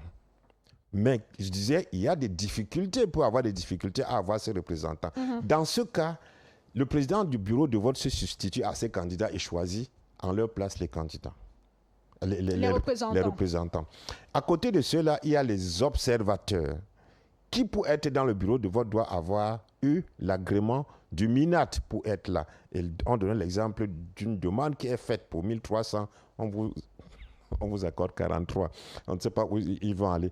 Deuxième chose, même si les observateurs sont là de manière mobile et autre chose, ils jouent un peu ce qu'on peut dire sur le plan de la lutte contre la corruption. Ils jouent un peu le rôle de la CONAC. Tout ce qu'ils doivent se limiter à faire, c'est d'observer comme on dit. Regardez, s'ils constatent une irrégularité, ils écrivent sur leur fiche d'observation, ils cochent une case qui correspond à l'irrégularité qu'ils ont constatée. Et puis basta, ils s'en vont avec ça. Ils n'ont aucun pouvoir. Bref, il n'y a que le président du bureau local, du bureau de vote, qui a un pouvoir à un moment donné de pouvoir rectifier quoi que ce soit. Sinon, les autres sont là, ils ne font qu'observer en réalité. Donc, au final, c'est quelque chose pour laquelle je pense que les partis politiques qui sont vraiment engagés dans la bataille de la conquête du pouvoir, que ce soit au niveau local qu'au niveau de la nation, de la présidence de la République, devraient inscrire dans leur agenda une stratégie pour vraiment contraindre le pouvoir à modifier tout cela. Sinon, avec ça, c'est pas possible. C'est vraiment pas possible. C'est lourd financièrement, c'est lourd matériellement, c'est lourd sur le plan humain. Humain, oui. Le docteur disait tantôt que je ne peux pas mettre là-bas à mon niveau parce qu'il y a dans le village des gens qui peuvent prendre 500 pour être représentant d'un bureau de vote. Mais sauf que le parti en face est bien conscient de cela. Et a les moyens. Il sait que si vous avez donné 500, il vient seulement avec, au lieu de donner 10 000, donne 3 000, le tout est joué. Le tout est joué complètement. Donc, c'est autant de choses, de stratégies qu'il faudrait pouvoir penser pour finalement espérer avoir une élection qui ressemble à quelque chose. Mais pourquoi même se casser toute cette tête alors qu'il suffit tout simplement d'instaurer un bulletin unique, comme disait Onanina. Oui, alors qu'il suffirait tout simplement de s'assurer qu'on a des organes qui sont complètement indépendants et travaillent pour la nation et pour toute la nation. On n'en serait pas là, bon sang. Aujourd'hui, les partis politiques, au lieu de penser les stratégies de campagne, comment ils vont convaincre l'électorat, sont en train de réfléchir, d'avoir le vrai casse-tête. Comment surveiller le vote. Sur comment surveiller le vote, sur comment recruter, sur où aller trouver l'argent. Ils sont obligés de faire, je ne dirais pas la mendicité, mais de marcher dans la rue avec des paniers pour dire, pardon, mettez 1000 francs ici pour qu'on aille essayer de surveiller le vote. Mais c'est à la limite humiliant pour un pays comme le Cameroun qui a déjà 65 ans d'indépendance. Il faudrait qu'on évolue un peu, qu'on upgrade, comme disent un peu les anglophones là.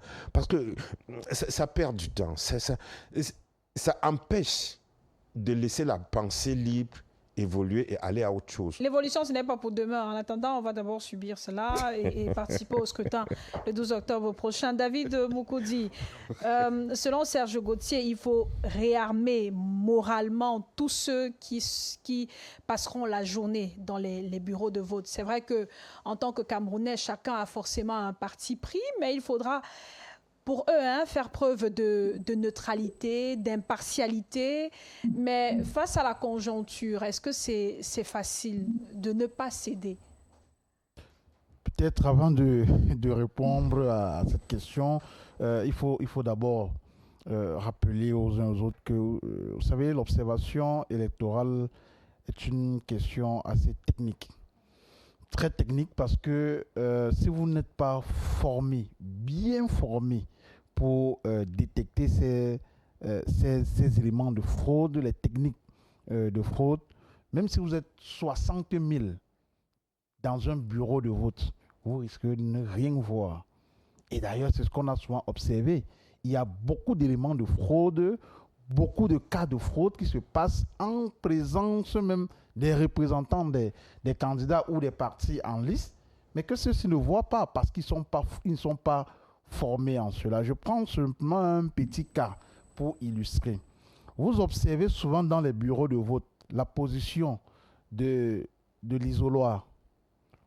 Ça vous est arrivé de regarder un peu la position de l'isoloir? Dans plusieurs bureaux de vote, on met l'isoloir presque, comme c'est des salles de classe des établissements scolaires qu'on utilise, on positionne souvent ça à la fenêtre de la salle de classe. Dans beaucoup de centres de bureaux de vote, à la fenêtre. Pensez que c'est fait de manière anodine? C'est pour que ce soit aéré? Non, c'est pensé.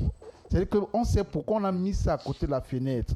Et à chaque fois, vous allez voir, soit à l'extérieur de ce bureau de vote, il y a une personne, si vous observez, il y a une personne qui est là en permanence à côté de cette fenêtre, parfois avec un bon petit sac au dos ou la orange. En fait, le rôle de cette personne, c'est de passer les instructions à l'électeur qui va venir dans l'isoloir en lui disant, tu vois le bulletin rose là, tu me l'apportes, tu as 5 000 francs qui t'attendent dehors. Mais cette personne représente qui, généralement? Mais justement, cette personne représente souvent les partis politiques qui se lancent dans l'action de la fraude. Je ne veux indexer aucun parti, mais je dis, représente souvent les partis qui se lancent dans l'action de la fraude.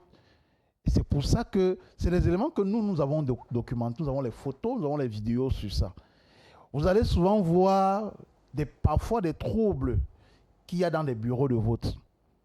Croyez que souvent c'est pour rien. Vous voyez là souvent quelqu'un vient comme ça de nulle part, après il commence pour un rien comme ça, il y a des troubles dans le bureau de vote.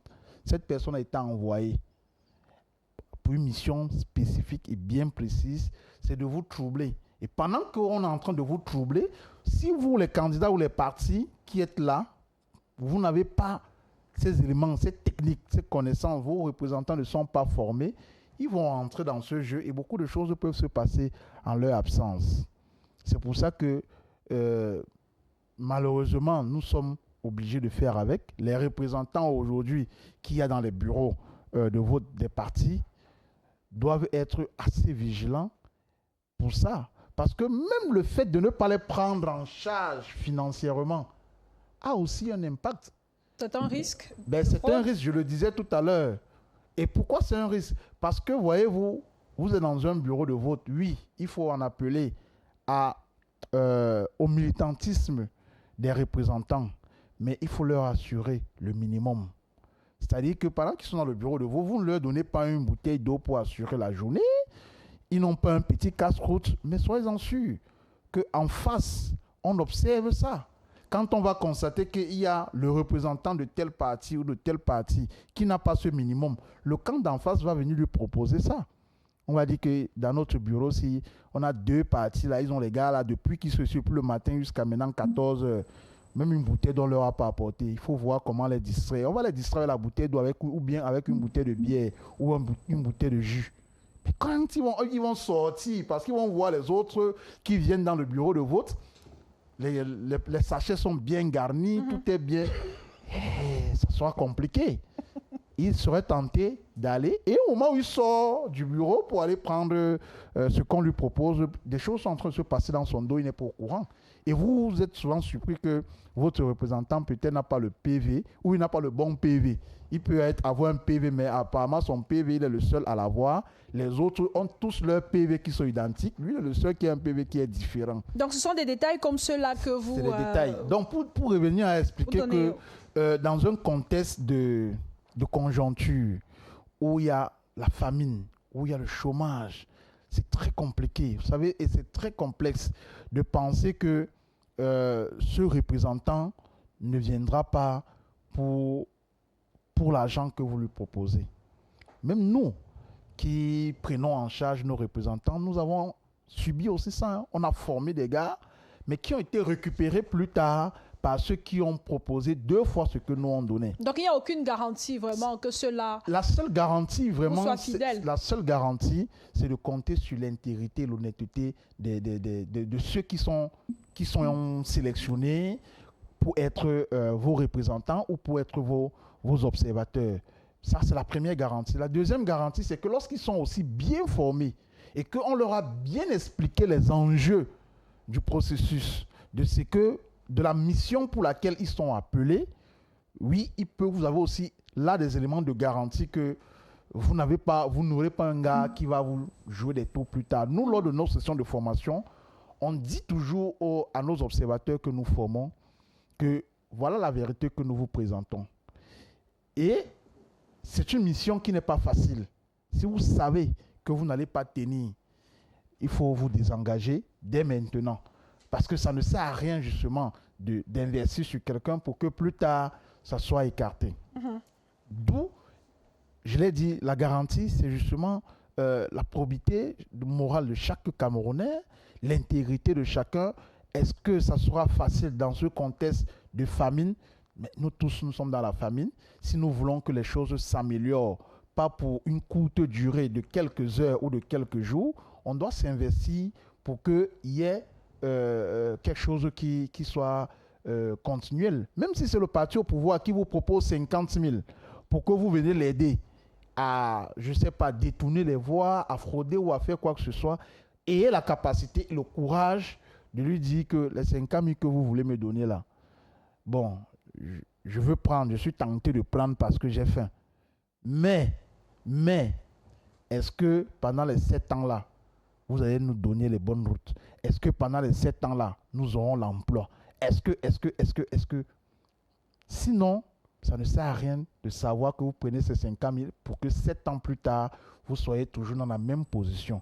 Je vais sortir par le Donc dernier élément.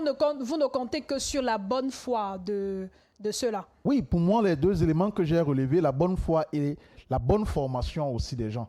Parce que les partis politiques de l'opposition subissent ça, il faut le dire, parce que parfois, ils n'ont pas des gens formés dans les bureaux. Ils n'ont pas des gens formés. Des fois, vous voyez que ce n'est même pas les militants qui sont dans les bureaux. Parfois, c'est des gens qu'on a pris comme ça, dans le tas, et qui arrivent, souvent n'ont pas la maîtrise de ce qui se passe. Moi, y compris les agents de l'ECAM, mais sauf que les agents de l'ECAM qui sont pris, ils ont l'avantage de quoi? Ils ont l'avantage que c'est eux le pouvoir en ce moment-là, c'est eux l'autorité. Donc, c'est ce qu'eux, ils font qui fait foi. C'est pour ça que moi, dans plusieurs bureaux de vote en 2018 et 2020, ici à Douala, on m'avait carrément réquisitionné. Je vais même dire, on m'avait confisqué dans un centre de vote où j'y suis sorti à peut-être 2 heures du matin parce que certains présidents des bureaux de vote ne savaient pas comment renseigner et remplir le PV. Et dans ce contexte-là, si vous avez les candidats qui sont véreux, eh bien, tout peut se passer là. Il y a d'ailleurs des modules de formation dans ce sens. On va revenir sur ce que vous faites au niveau de l'ONG. Je voulais sortir. Mais les partis politiques, on a été interrompu tout à l'heure, on a perdu le docteur Bonono. En 30 secondes, pour montrer la dangerosité aussi de l'article 56 du Code électoral que le grand frère Roland Tsapi a cité tout à l'heure. Vous voyez, c'est-à-dire que c'est pour ça que nous, à un monde, nous démontrons que la fraude électorale est d'abord scientifique aujourd'hui. Scientifique, pourquoi? Parce qu'elle part d'abord du cadre juridique et légal. C'est-à-dire que si nous ne nettoyons pas la loi, dans notre loi électorale, il y a beaucoup d'éléments qui sont des éléments de fraude électorale. Vous prenez un code qui vous dit que les partis en liste dont les représentants n'arrivent pas à temps, c'est-à-dire à 8 heures au moment où on veut lancer les opérations électorales, le président du bureau de vote vous fait remplacer par n'importe quel électeur inscrit dans son bureau de vote. Et la pratique que nous avons chez nous au Cameroun, à 8 heures, parfois, vous n'avez même pas encore le premier électeur qui est arrivé. Il va faire comment pour les prendre? Et quand il les prend, il va prendre qui? Il le fait sur la base de quoi? Est-ce que les autres membres de la commission ont leur mot à dire? Rien n'a été dit sur ça. En réalité, en fait, on a donné le pouvoir au président de la commission. Qui? Rassurez-vous. Vous n'avez aucun élément pour prouver que vous êtes venu à l'heure. Parce que si lui vient tôt dans son bureau de vote à 7 heures et qu'il décide de vous faire remplacer à 7h30, vous avez quoi pour montrer, pour justifier que vous étiez là à 7h30 au moment où il remplaçait? Il va dire non. Oui, monsieur, vous êtes arrivé. Parce que de toutes les façons, c'est lui le... quand vous êtes là à l'heure. Oui, mais c'est ce que je suis en train de dire. Même je ne peux pas le faire. Donc c'est mieux de venir avant... Puisqu'il y a des modalités pour qu'un bureau de vote soit considéré comme ouvert. C'est ce que je suis en train de dire. Je suis en train de donner les éléments. Vous allez sortir par là. Les éléments qu'il y a dans la loi que vous pouvez être là, n'est-ce pas? Et ils refusent d'accepter que vous êtes là. C'est ce que je suis en train de dire. C'est une possibilité. Faut pas l'exclure. Même si sur le terrain, cela n'est pas vu ou est difficilement vu, mais c'est une possibilité à travers la manière dont le test est rédigé. Ça veut dire que vous pouvez être là et il estime que vous n'êtes pas là, tout simplement, et il rédige son PV. En ce moment-là, qu'est-ce qu'il va faire foi? Vous aurez quoi pour démontrer que vous étiez là à 7h30? Rien. Vous n'aurez rien. C'est ce que je suis en train de dire. D'où l'importance de pouvoir déployer les huissiers le jour du scrutin pour pouvoir constater toutes ces anomalies qui sont dans le code électoral et qui sont difficilement démontrables si vous n'avez pas un huissier de justice. Des huissiers aux côtés d'observateurs. Docteur René Bonono, on a été interrompu tout à l'heure, certainement un problème de connexion Internet. Vous avez donc initié ce recrutement. Forcément, vous attendez beaucoup de ces observateurs. Qu'est-ce qu'ils doivent faire selon vous ou bien selon votre volonté? Ils doivent seulement ouvrir l'œil en cas de fraude? Non, pas seulement ouvrir l'œil en cas de fraude, mais documenter également des situations de fraude en partant de ce que nous avons dit de leur intégrité. Il faut documenter les situations de fraude parce que pour préparer le contentieux post-électoral, c'est-à-dire que par leur intégrité, je suis d'accord avec la logique de la formation. Nous avons, prévu cela. J'informe d'ailleurs que nous comptons rencontrer dans une première étape l'ensemble de nos 58 membres des commissions départementales de supervision de vote dans notre permanence à Yaoundé le 14 septembre prochain. C'est justement dans ce processus. Parce que, madame, vraiment, il y a, monsieur David le disait, au Cameroun, la fraude est scientifique. Je vais partager une expérience. J'étais membre de la commission nationale de recensement général des votes pour l'élection présidentielle 2018 et 2020 pour les députés au Conseil constitutionnel. Pour l'élection présidentielle, je peux vous dire qu'au sortir de nos travaux, je suis tombé malade au moins 5 jours. Simplement parce que ce que je voyais, c'est-à-dire que les travaux au sein de cette commission, c'est vraiment... La magie, comment dire les enfants. C'est vraiment scientifique. C'est-à-dire que tout se passe comme si le RDPC s'assoit, ils attribuent des pourcentages aux candidats par région. Et une fois qu'ils ont fait cette attribution, ils mettent donc en œuvre les mécanismes faits à travers toutes les formes et les formats de fraude. Vous vous rendez compte qu'on recevait au niveau des travaux de la Commission nationale, on a reçu le PV des travaux de la Commission départementale de supervision de vote du Mfundi dans la clé USB. J'ai dit la clé USB. Or, ce PV est censé être signé par l'ensemble des membres de la commission départementale. Monsieur Kwemo, qui est candidat aujourd'hui, en 2020, quand il arrivait à la commission, c'était en larmes parce que les PV et toutes les informations que lui il avait faisaient état de ce qu'il avait gagné au niveau du département du Onkam. Mais le magistrat, justement, qui présidait la commission, a fui avec tous les documents. Et ce n'est qu'à Yaoundé qu'il est venu retrouver certains documents où effectivement on avait à partager les députés dans cette circonscription électorale. C'est-à-dire que la fraude, elle est tellement scientifique à tous les niveaux. Tout ce que nous pouvons faire aujourd'hui, c'est d'abord de prendre ce peuple à témoin. Et que pour que ce peuple lui-même puisse s'impliquer, parce que comme le dit Gauthier, s'il s'implique vraiment, il y a plein de choses qui vont être arrêtées. Nous avons des expériences dans le Noun, où qu'est-ce que les populations font quand ils ont fini de voter? Tous s'asseyent devant le bureau de vote. Ça veut dire que lorsqu'on a quelqu'un qu'on ne connaît pas dans la localité, parce que ça aussi c'est des formes de bureau de vote, c'est-à-dire des gens, ils vont faire des châtaignes, comme il y a des cartes d'électeurs qui sont là, abandonnées, que les gens n'ont pas récupérées. Ils vont utiliser ces cartes pour faire voter ces gens-là, pour gonfler. Donc quand les populations voient quelqu'un qu'on ne connaît pas dans le quartier, qu'on n'a jamais vu, elles s'interposent. On a vu ces expériences dans le Noun, il parlait tout à l'heure de l'UPC. Donc, ce que nous essayons de faire à notre niveau, avec les moyens qui sont les nôtres, c'est de réduire justement cette fraude. C'est-à-dire qu'effectivement, il faut former, il faut donner aux gens. Mais comme vous l'avez dit, c'est des gens qui mutent dans la stratégie de la fraude. C'est-à-dire que vous arrivez aujourd'hui, vous avez contré un certain nombre d'éléments, mais ils vous sortent d'autres cartes. Parlons-en. Les présidents des bureaux de vote, comment ils sont désignés? Il s'agit de qui? Pour la plupart, c'est des fonctionnaires qui sont tenus d'une manière ou d'une autre, pour une raison ou pour une autre. Personne ne contrôle ça. C'est les CAM qui décident de qui ils désignent pour être président de bureau de vote. Ils atterrissent tout simplement là. En fait, c'est ça justement, c'est-à-dire la fraude, elle est systématique. Maintenant, ce que nous essayons de faire, parce que je le dis encore, le contentieux post-électoral que nous avons eu en 2018, les arguments qu'on reprochait au candidat qui avait déclaré qu'il a gagné, c'était que tu avais combien de bureaux de vote, tu avais combien de représentants à bureaux de vote, comment vous avez sécurisé le vote. Mais c'est aussi de prendre des Camerounais à témoin. Et comme Gauthier l'a dit, ils sont face à leurs responsabilités. C'est à vous, les Camerounais, de décider. Si vous laissez passer, ça signifie que vous êtes également complice. Ce n'est pas une affaire seulement de partis politiques. L'idée, c'est que si M. Biya gagne dans les urnes et que c'est ça l'expression du peuple, tant mieux. Mais il ne faut pas que ce soit une situation où on se retrouve, que le vote qui a eu lieu est truandé simplement parce qu'il y a eu des fraudes. Mais vous dites que la fraude est à tous les niveaux, elle est scientifique. Est-ce que ces gendarmes, ces observateurs que vous allez mettre dans les bureaux de vote, ils pourront effectivement contrecarrer cela? Parce qu'il y a bien de choses qui se passent loin de leur regard. C'est ce que je dis. David parlait de la formation. C'est-à-dire que la formation est tellement importante.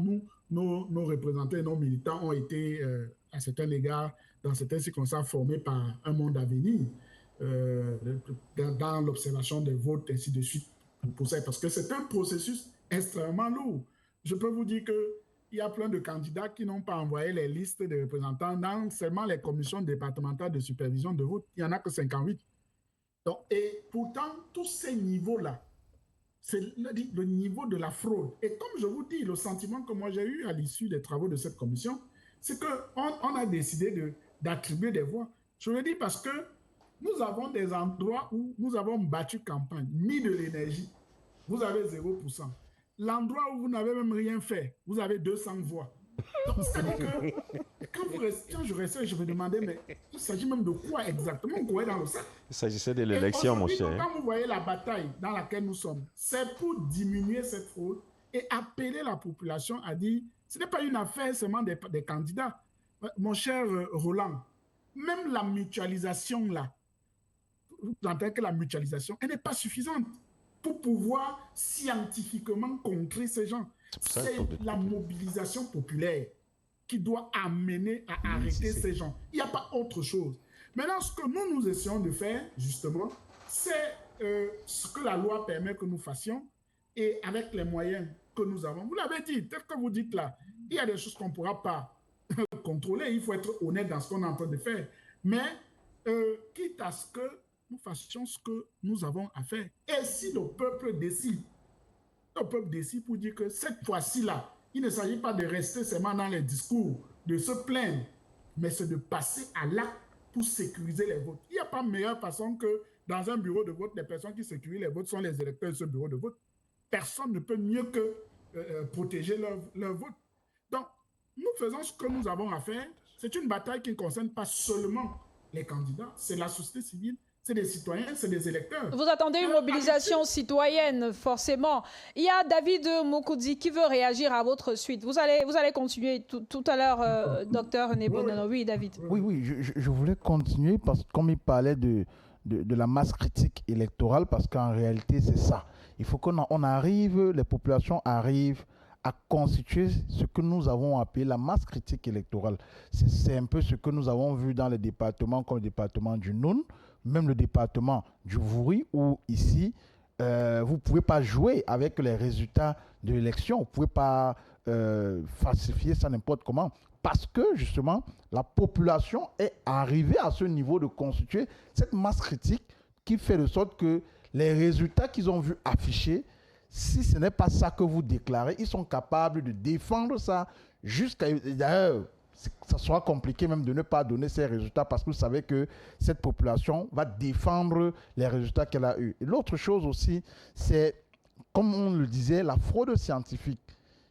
Elle passe également par la constitution et l'établissement des listes, la liste électorale. Aujourd'hui, personne, aucun candidat, aucun parti politique, je ne vais pas citer dans aucun là le parti au pouvoir parce que je suis sûr que lui il contrôle, mais tous les autres partis politiques ne contrôlent pas le fichier électoral. Donc, on le sait réellement, ils ne savent pas réellement qui est inscrit, qui n'est pas inscrit. Mais au moment où on dit il faut publier la liste nationale telle que c'est demandé par le code électoral. Et les camps précisent que le toilettage est en cours, donc pour le moment on n'a pas encore la liste définitive. Vous voyez le communiqué des inscrits sur la liste électorale. Le communiqué qu'a sorti le président du Conseil, il dit dans son communiqué que la liste électorale nationale est disponible et consultable dans leur site. Mais quand vous allez dans le site, vous ne voyez pas la liste. Ce sont les listes communales, oui. Non, je dis la liste, aucune liste. Vous ne voyez aucune liste. Vous voyez le même procédé qu'il y avait avant, c'est-à-dire qu'on vous demande là de mettre votre nom pour faire la recherche, savoir si vous êtes inscrit. Donc, si vous connaissez le nom de quelqu'un, vous tapez là pour savoir s'il est inscrit, ça va sortir ou pas. Ce n'est pas ça la liste. Et pourtant, son communiqué dit que la liste est disponible dans leur site. Mais vous allez dans le site, vous ne voyez aucune liste. Donc, c'est pour dire que c'est les éléments de fraude parce qu'il y a des localités où personne ne contrôle. Les localités où on va vous dire que ici, l'INS communique que le nombre de la population locale là-bas est peut-être de 1500 habitants, 1500 âmes, mais vous vous retrouvez avec une liste électorale de 3000 âmes. Vous avez quoi pour vérifier? Vous avez quoi pour contrôler, surtout les localités dans l'arrière-pays? Et tout ça passe par le fait que le fichier électoral n'est maîtrisé par personne. Aucun candidat n'a accès au fichier électoral pour savoir effectivement qui sont inscrits, qui ne sont pas inscrits. Ou est-ce qu'on a augmenté le nombre de personnes ou est-ce qu'on a diminué? Et d'ailleurs, si vous faites l'analyse du fichier, des statistiques données par l'ECAM pour l'année dernière, 2024, il y a des éléments qui tendent à attirer l'attention. On va vous montrer, vous allez voir dans l'intérieur certains départements que si vous sillonnez le terrain, on vous dit que ce département a tel nombre déjà d'électeurs, mais quand vous y allez, vous trouvez que c'est... Il y a d'ailleurs des membres de la société civile qui ont signalé que sur la liste électorale figurent les noms des personnes décédées. Évidemment. Serge Gauthier, Onanina, tout à l'heure, vous disiez que l'enjeu aussi, c'est d'avoir c'est l'instantanéité. C'est-à-dire qu'avec les nouvelles technologies de l'information et de la communication, ces observateurs pourront rapidement alerter, signaler à partir de leur téléphone portable, ainsi de suite. C'est aujourd'hui sur ça que vous comptez au niveau des partis politiques? Pas seulement. C'est un des mécanismes. C'est-à-dire que autant la sophistication se met à jour, autant nous nous mettons à jour avec les outils que nous avons. Moi, je voudrais prendre deux images rapides. La première, c'est celle d'un candidat du Grand Nord, originaire du Grand Nord, qui se déplace. Il s'en va faire un meeting quelque part, le sous-préfet bloque. Est-ce que la population, le peuple mobilisé, conscient, a fait? Déplacer le véhicule, ce véhicule comme un jouet pour lui montrer qu'il a certainement une autorité, mais aucune loi ne l'oblige à bloquer l'espace public qui a une copropriété. J'aime toujours rappeler ce mot. C'est une copropriété, ça nous appartient à nous tous. Quand on a une autorité, on vous donne le pouvoir pour nous diriger. On ne vous le donne pas pour que vous en fassiez votre chose à vous. La route n'appartient pas à ce sous-préfet. Il ne peut même pas construire un centimètre de route. Donc, qu'il fasse très attention. Ça, c'était la première image que je voulais dire. Je voulais donner également une deuxième image, c'est qu'il faut qu'on ne banalise pas. Un parti politique, c'est une organisation. C'est une organisation bien structurée, avec des départements, notamment des départements de formation. Il y a des partis politiques qui ont même jusqu'aux enseignants d'université. Donc, on ne peut pas estimer que les gens sont conscients de la surveillance du vote sans maîtriser qu'il y a une technologie derrière. C'est chosifier ces partis politiques.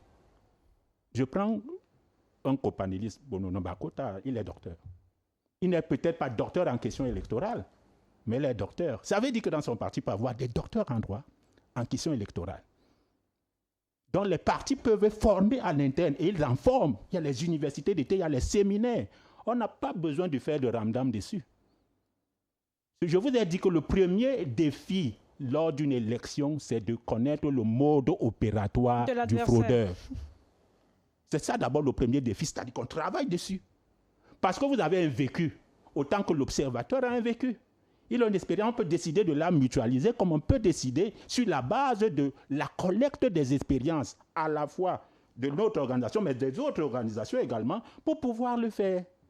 Donc, il y a un travail sérieux qui se fait dans les formations politiques qui estiment qu'elles doivent défendre véritablement leur voix. Ça, c'est avec la contribution de la société civile, des ONG comme Un Monde Ça peut être la Avenir, contribution de la société sans? civile, ça peut être avec la contribution des expertises internes. Quand, par exemple, vous voyez les universités d'été en France, on n'a pas besoin que c'est les gars de la droite ou de la gauche qui font leur truc.